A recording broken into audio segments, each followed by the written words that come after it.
Hello, everyone. Welcome back to yet another lovely episode of the Founder Built podcast with your host, Jaeden and I. Today, we have another banger of an episode. Out of absolutely nowhere, Meta just announces, not released to the public, but announced their new movie gen creator, which is essentially not only an audio visual platform that allows you to generate text to video videos with also an audio feature. I've checked it out. Jaeden, do you have any first kind of insights in some of the videos that they put out there? Any ideas, etc.? Yeah, I think the biggest news in this is just the fact that Meta's getting into video when it comes to like the AI companies that have the most money to put into stuff. Meta's one of the top ones. So we already know Google's working on this. We have companies like Runway. We have OpenAI coming out with Sora. We have, we have a number of different companies, Pika Labs, that's working on this. And then, of course, I think the most famous is out of China. There is a big company working on this as well. So there's a bunch of people Kling doing and this. Minimax. What was that? Kling and Minimax are the Kling. two Oh my video gosh, I couldn't remember the channels. name. Thank you. Yeah. Kling. And Mhm. Kling is awesome. I think it might be one of the best, to be honest. So the thing that's exciting for me though is when Meta jumps in on this, you know they got billions to spend. They're already going hard. They do a lot of stuff open source. I just think Meta's a really big player when they jump in on stuff. So we haven't really seen them get into movies yet, and it's exciting to see that they're doing it and that they're capable. So looking at some of these videos, they're fairly decent. Are they incredible? I would say probably not incredible, but they're decent, and they're doing one thing that's novel that I'm not seeing anyone else do, and that is when they generate the video, they're actually generating audio that goes along with it. So if it's a boat sailing in the ocean, you're going to hear some birds in the background, you're going to hear some water sounds. They said it even will generate music in the background if it thinks it's necessary. I think that's probably a bug, not a feature. And so they're just like warning you, but they're pretending like, yeah, like we thought it would be good to have music in the background. And it's like, no, that's weird. Because if you're going through multiple clips, music's obviously not going to sync up, so you're just going to have to mute it anyways. But I do think the sound effects is a really cool feature that I'm not seeing anyone else doing. So yeah, overall I think that's cool. But yeah, what's your take on it? What do you think of these videos? I heard you were looking at some and were had some good reactions. Well, I always think, in all of the video models as it currently stands, nobody's been able to perfect physics yet, which I think is a really, really interesting concept that when some people see, it's like immediate that it was kind of an AI generated video. The video in particular that I was looking at is coming from their actual release, but it was essentially an ATV riding through the desert. And to be honest, I mean, for anyone that's rode ATVs in any setting before, you can tell pretty fairly quickly that it is AI generated. The ATV is kind of just like floating around and kind of looks like it's like flying through the desert or whatever. However, the audio model is something that really excites me here because either they're using one of the audio or text to audio or video to audio platforms such as 11 Labs, which is really, really great at generating those sound effects and behind the scenes audio clips. Um, or they've been doing something which is in house as well, which they haven't released yet or haven't even talked about or whatever, which is kind of interesting because coming out with two models at the same time in the guise or the umbrella of one tool is really, really interesting. Also, another tool or another feature, not feature, fact that I'm curious about as well is recently Runway's been under a little bit of scrutiny because it was kind of like theoreticized or ideated that they have been using YouTube videos, similar to how ChatGPT trained their data off of the New York Times articles. It's been interesting kind of concept. The YouTube CEO came out and said that it was under the terms and conditions, so there could be a huge lawsuit with Runway as well. But I mean, in terms of what I've been looking at, and Jaeden, you and I have hated this over the last coming months, where these companies have kind of came out with only the top curated videos that they've been spending months and months and months editing. Maybe they've used external video editing software to perfect these clips as well, but then they don't release them as well. So, as you said before the call, I mean, we can't really see the quality until we actually use them. But from right now, it's great that Meta is getting into the world of generative AI video, and I'm excited to see what they can do with it.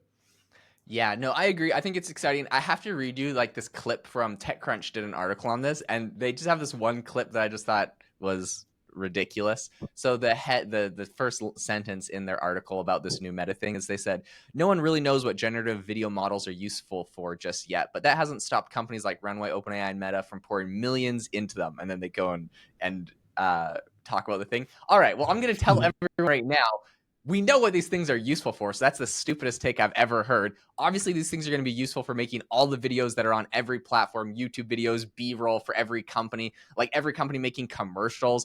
Use cases are there. I think definitely people should have criticism of this stuff, specifically Max's takes that like the stuff isn't always ready, the physics isn't always there. But I find the take from TechCrunch being pretty dumb that we don't know what we're going to use these AI generated videos for. Like, yeah, obviously we're going to make B-roll for all of our videos. You stupid. Anyways, That so I think yeah. this these things are getting better and better though, and that's the other thing that I think is a big story here is just the trajectory.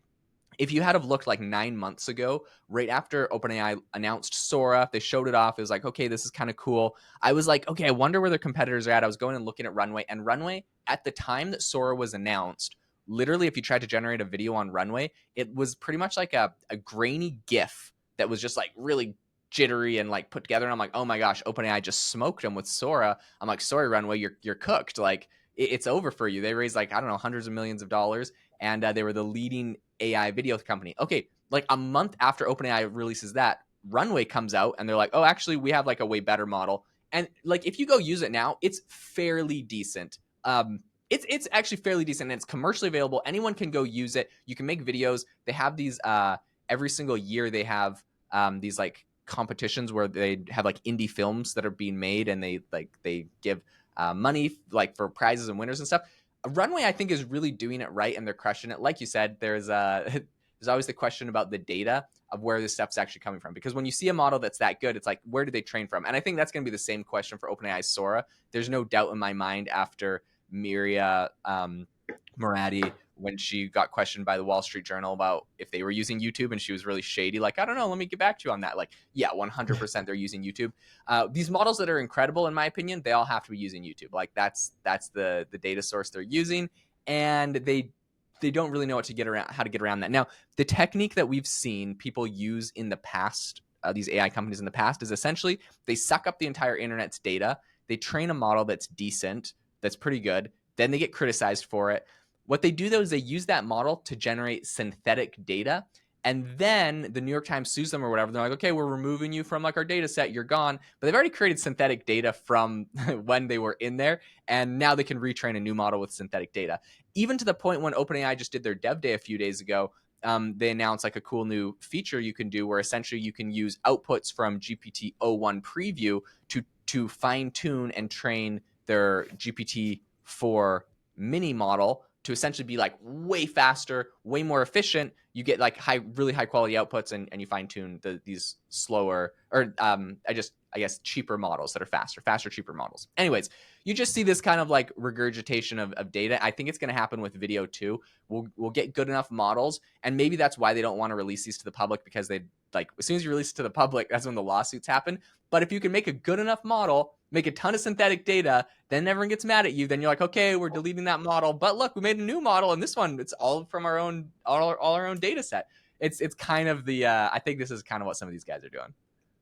Or they just do the flip side and then they release the model, make a crap ton of money, and then have enough money for the lawsuits or whatever. But True, I true, true, I true. think if I'm being completely honest, I think that there's only two venues or two roads in which this could go. And as I've been chatting recently with a lot of AI filmmakers, both in the Hollywood scene and then also just straight people like you and I, Jaden, that have no filmmaking background whatsoever. I imagine that you don't have any filmmaking background like myself, but just play around with Runway and try to string together some videos. But one of the things in which has been really, really interesting is that essentially all of these tools that are coming out are used like a toolkit or like a tool belt for these creators, in that one platform does certain things better than others, for instance lip syncing or long video generation or maybe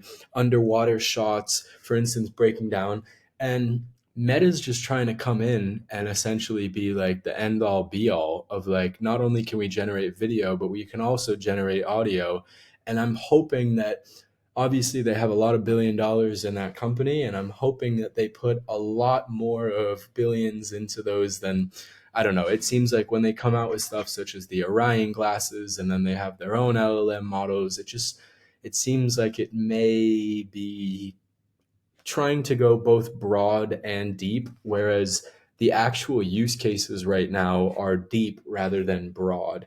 And the final point that I wanted to make as well, responding to TechCrunch's video, is there's been a lot of companies that have come out. For instance, there was that Walmart commercial, the 60-second Walmart commercial, like a couple months ago, that was built off of Sora. And one of the things is there was a number that came out. Someone did a kind of breakdown analysis of a 60-second video and how much that would have theoretically costed Walmart. And someone was coming up with numbers, and they came up around the idea or the concept, the monetary value of $69,000 saved just on a 60-second video.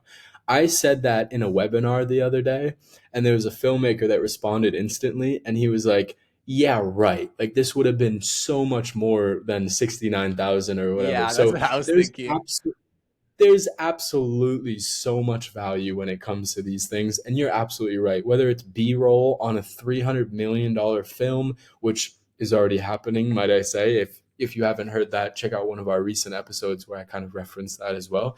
But yeah, the Hollywood scene, I mean, when you have budgets of $300 million for like a movie or whatever, you're probably saving a cool 100,000 on a couple little 30-second, 60-second clips of B-roll. So I absolutely feel that there is a very much a business use case. I'm just afraid that they went too broad and they're not actually going for a specific use case for a specific persona.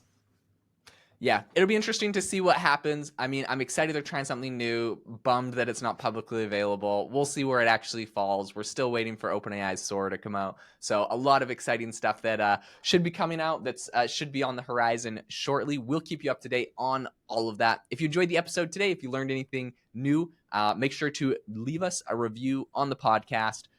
This is how we know that you appreciate the episodes, and we'll keep making great content for you. So thanks so much for tuning in, and hope you all have an amazing rest of your day.